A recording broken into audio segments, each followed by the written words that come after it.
തെരഞ്ഞെടുപ്പ് കമ്മീഷനെ പ്രതിരോധത്തിലാക്കാൻ നീക്കവുമായി പ്രതിപക്ഷം പാർലമെന്റിൽ.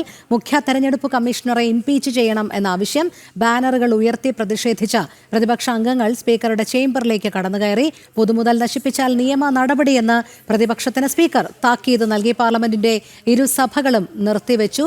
എസ് ശ്രീകാന്ത് ചേരുന്നു ഇതുമായി ബന്ധപ്പെട്ട വിവരങ്ങൾ നൽകുന്നതിനായി. ശ്രീകാന്ത്, ഈ തെരഞ്ഞെടുപ്പ് കമ്മീഷനെ പ്രതിരോധത്തിലാക്കാനുള്ള നീക്കം പ്രതിപക്ഷം നടത്തുമ്പോൾ അതൊന്നും വിലപ്പോവില്ല എന്നുള്ള മട്ടിൽ തന്നെയാണോ നിലവിൽ ഭരണപക്ഷം പ്രതികരിക്കുന്നത്?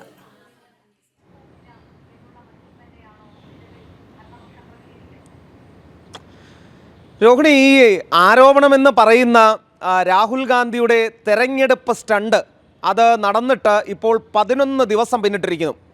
കർണാടക തെരഞ്ഞെടുപ്പ് കമ്മീഷനും മഹാരാഷ്ട്രയിൽ നിന്നുള്ള തെരഞ്ഞെടുപ്പ് കമ്മീഷനും മുഖ്യ തെരഞ്ഞെടുപ്പ് കമ്മീഷണർ വരെ ഇതിൽ സത്യവാങ്മൂലം നൽകണമെന്നാവശ്യപ്പെട്ടിട്ടും ഈ നിമിഷം വരെ രാഹുൽ ഗാന്ധി തെളിവ് ഹാജരാക്കുകയോ സത്യവാങ്മൂലം നൽകുകയോ ചെയ്തിട്ടില്ല.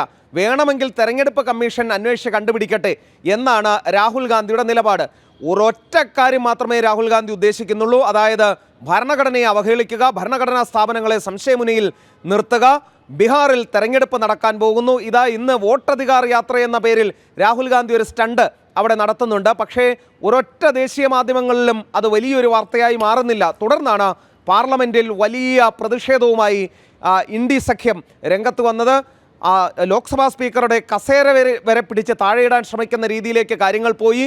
നിയമ നടപടിയിലേക്ക് പോകും എന്ന് ലോക്സഭാ സ്പീക്കർ പറഞ്ഞപ്പോഴാണ് ഇന്ത്യ സഖ്യത്തിലെ ആളുകൾ ഒന്ന് അയഞ്ഞത്.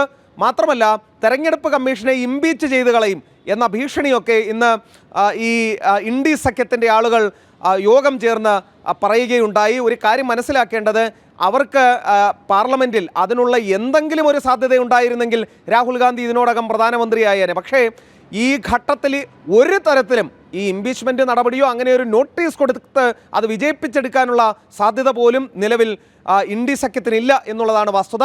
സ്വാഭാവികമായും തെരഞ്ഞെടുപ്പ് കമ്മീഷനെ പ്രതിരോധത്തിലാക്കുക, ഈ വിഷയം ചർച്ചയാക്കി നിർത്തുക, ആളും പേരുമില്ലാത്ത രാഹുൽ ഗാന്ധിയുടെ വോട്ടധികാർ യാത്ര ജനശ്രദ്ധയിലേക്ക് കൊണ്ടുവരിക, ഈ അജണ്ട മാത്രമാണ് അതിലുള്ളത്. മറ്റൊന്നും ഈ നടക്കുന്ന വാചാടോപങ്ങളിലും ഈ പ്രതിഷേധ പ്രഹസനങ്ങളിലും നമ്മൾ കണക്ക് കൂട്ടേണ്ടതില്ല. അതെ, എസ് ശ്രീകാന്താണ് വിവരങ്ങൾ നൽകിയത്.